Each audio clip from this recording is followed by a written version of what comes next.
hello everyone हेर्न सक्नुहुन्छ यो के को साग हो चिनेर कमेन्ट गरिदिनु होला यो के को साग बनाउँदैछु आज म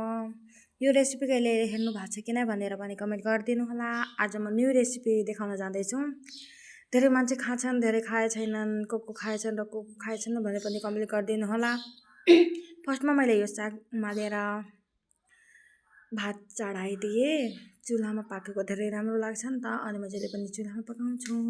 हल्का सफा पानीमा धोएर अनि मसला ससला हालेर चामलको पिठो हाल्नुपर्छ यसमा अनि स्वाद अनुसार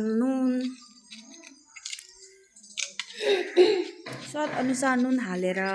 मिक्स गरे यस्तै गरी मिक्स गर्नु होला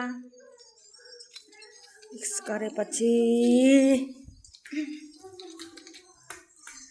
गरेपछि सानो सानो यस्तै बनाउनु होला र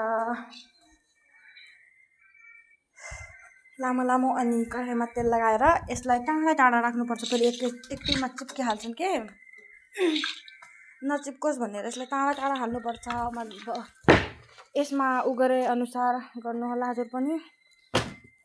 यदि रेसिपी चाहियो भने म हजुरलाई कमेन्ट गर्नु होला म हजुरलाई दिदिन्छु रेसिपी पनि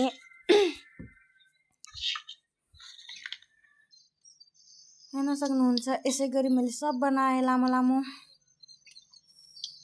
यति मिठो हुन्छ नि कोही खाएछन् यसलाई अनि राणा चौधरीहरू त खाया होलान् त्यति पहाडीहरू खा छैनन् सायद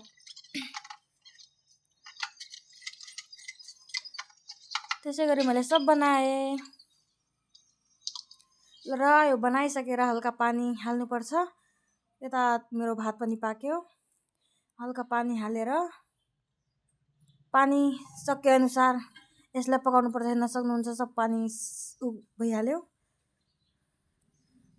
र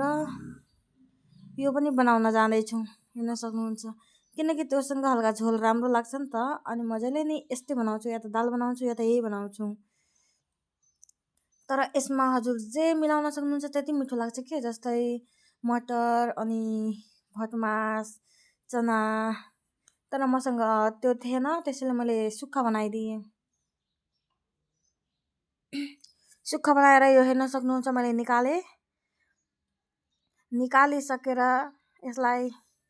हाँसी या त चक्कुले सानो सानो काट्नुपर्छ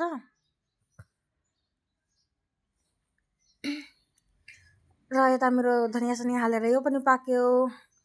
हाम्रो स्टाइलमा त मनझोरा भन्छौँ हजुर के भन्नुहुन्छ भनेर कमेन्ट गरिदिनु होला यसलाई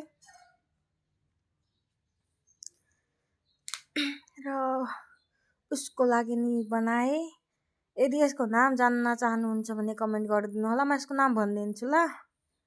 मसला पकाएर यो पनि पाक्यो हेर्न सक्नुहुन्छ कति मिठो भएको थियो नि धेरै मन पर्यो के हामी जहिले नि चिसो महिनामा यही पकाएर खान्छौँ ओके बाई बाई आजलाई यति नै